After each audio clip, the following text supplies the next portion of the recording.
non-wool knitter and crocheter, and this is my podcast where I talk about my adventures working with non-wool yarns. So welcome, I'm so glad you're here. And also say hello to Rami, who is hanging out with us today, because I just got home from work and he needs cuddles as soon as I get home, because that's just who he is as a cat. So if you watched my last video, you know that another one of my hobbies is theater, and currently I am in a community theater production in town, and it has been so much fun. But I've had rehearsals every single weeknight since the start of April. So while I'm having a blast getting back into theater again, it also means that my knitting and crochet time has gone way down, and I've become a weekend crafter at this point because I haven't had much time to do it during the weeks between work and rehearsal and all of that. And I'll be honest, part of me felt like I shouldn't record anything because I hadn't been super productive. I feel like sometimes with knitting and crochet podcasts, a lot of the podcasters tend to have lives that allow them to be really productive crafters. So, people who are knocking out a sweater in a week or two, or a new sweater every week or something like that. And I feel like I oftentimes get jealous of those people as well, because I'm like, oh my God, look at how all of the cool things they're making and the entire wardrobes that they have from their crafting. And I just don't have that because of my life right now. And then I realized I'm not the only one who is only crafting on the weekends. I'm not the only one who has stuff going on in their lives that means that they can't make a sweater a week. That there's a lot of us out there who are weekend crafters, and that we need to celebrate that.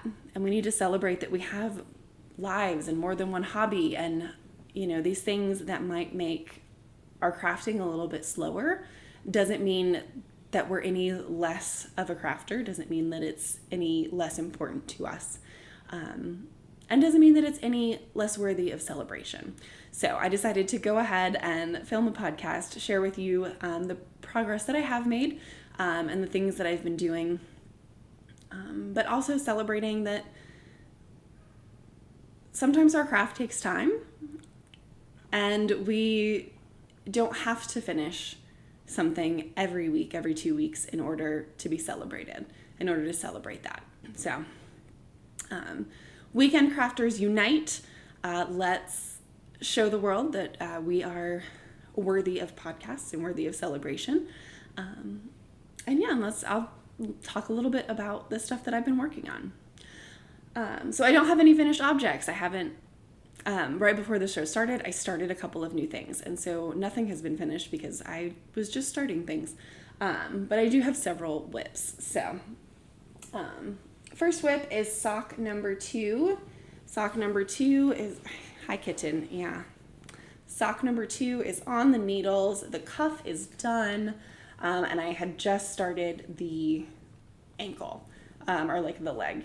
So, got to start on sock number 2, so now I'm in the mindless knitting phase, which is nice, because neither of my other projects are particularly mindless. So, there she is. Nothing special, just starting the second sock in my very first pair ever. So the other project, or one of the other projects I have, is my Lotus tee, which is a lace top-down circular yoke. I'm loving the pattern, but I have this project in timeout currently because I'm not sure that the yarn and the pattern are working super well together. It's a really detailed lace in the yoke, and I wanted something that was a lace yoke to make with this, but I'm not sure. I feel like maybe the yarn is too dark in order for the lace pattern to really show. Before I make any decisions on it, I want to put it on some longer needles and steam block it to see if that helps the lace pop a little bit more. But I can't, I feel like there's not, I don't know, I can't tell what it's supposed to be. And I don't know if I don't know if it's that the yarn is so dark that the pattern isn't visible with this yarn. So let's see if I find another spot to see if I can show you a little bit better. Like I said, I need to get it on longer needles to really be able to see, but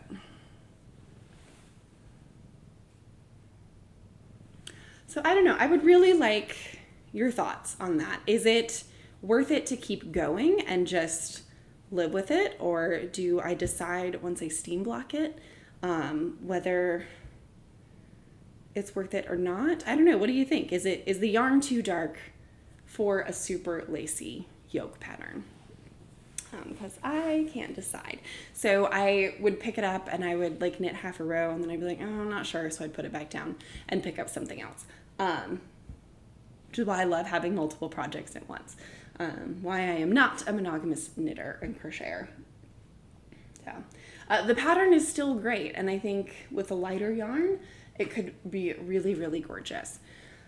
I just don't know that if I'm going to keep going with it or come up with something that's a little bit more simple so that there's not as much texture that needs to show through the yarn. You know, it's the same thing like you don't use black yarn for cables because you're not going to see it. So that's my Lotus Tea, mostly sitting in timeout. Would love your opinion on that. And then my last work in progress is my Captiva crop. I realized that I said that I didn't like to crochet with tiny yarn. And I think I just psyched myself out on it because once I get into the rhythm with this guy, it has been lovely. It has been absolutely lovely. So when I started, the last time I recorded, I think I had just started the first row of triple crochets here. So I've made quite a bit of progress there, as you can see. And I've got two major modifications on this one, not even major, two slight modifications that I've done on this one. The first is that the pattern calls for what do they call it? A chainless double crochet or a chainless triple crochet at the beginnings of the rounds. And I am just doing a stacked double crochet or a /stacked triple crochet because I cannot do a chainless. I can't do it well. I can't get the hang of it. And I don't feel like the stacked draws the eye that much more. You can even see like this is where the stitch markers are. That's where my beginning of rows are. And I don't feel like it makes that much of a difference. The stacked triple crochet does look a little bit different, but not different enough that I think someone would be like, that's the beginning, you know, unless they knew that was the beginning. So I'm happy with my stacked starting stitches rather than the chainless. Chainless does look great if you can figure it out. I just not in my wheelhouse. And then my second modification was that the pattern calls for a row of slip stitches. So you've got like 4 rows of double crochets here, and then it calls for a row of slip stitches here in the middle, so that you get a nice little ridge. And I didn't want to do the slip stitches because the last time I made this pattern, I learned that the slip stitches work best if you can do them in a hook size or 2 bigger. And I didn't feel like carrying around multiple hooks and trying to remember which one was which. So I decided to just do like double crochet through the front loop or the back loop, depending on whether I was on the wrong or the right side of the work. And I think I'm getting nice little, I think you are getting enough texture that it's there. So you can definitely see it on this one. And you can kind of see it every other a little better because of, depending on whether I was working on the front or the back. But I do feel like it gives it enough texture, enough to break up those pieces of double crochet, those rows of double crochet. So let's see. Come on, focus for me, friend. Let's see. There we go. But I'm getting pretty close to where I would split for the sleeves, so little ridiculous. Don't wear it over top of a denim jacket, is what I'm learning at this point. But yeah, coming along nicely.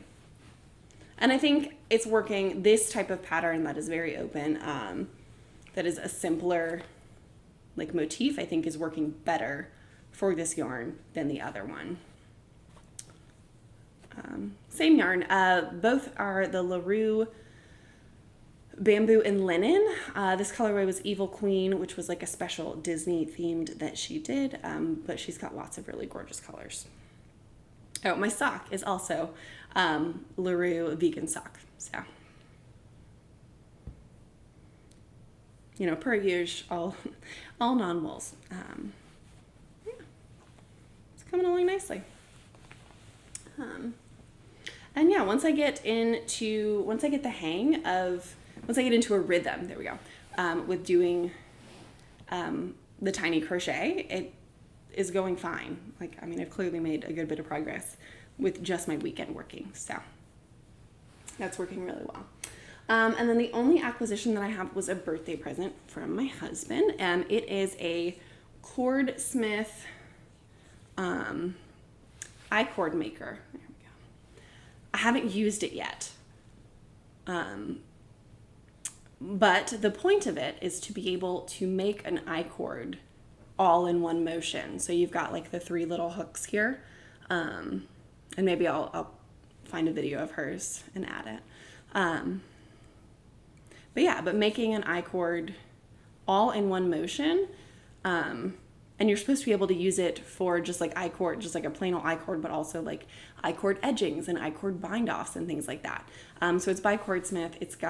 There are tons of video tutorials on the site and on the maker's Instagram. So I'm excited to use it the next time that I get to an edge that might require an I-cord.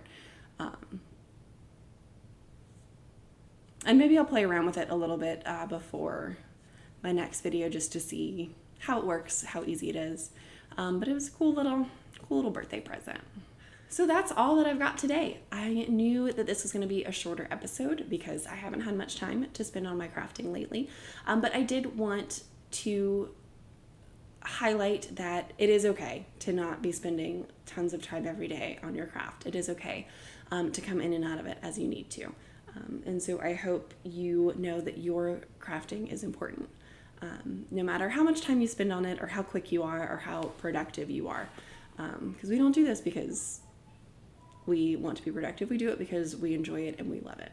So I hope you have a great rest of your week, and I will see you in a few. Thanks.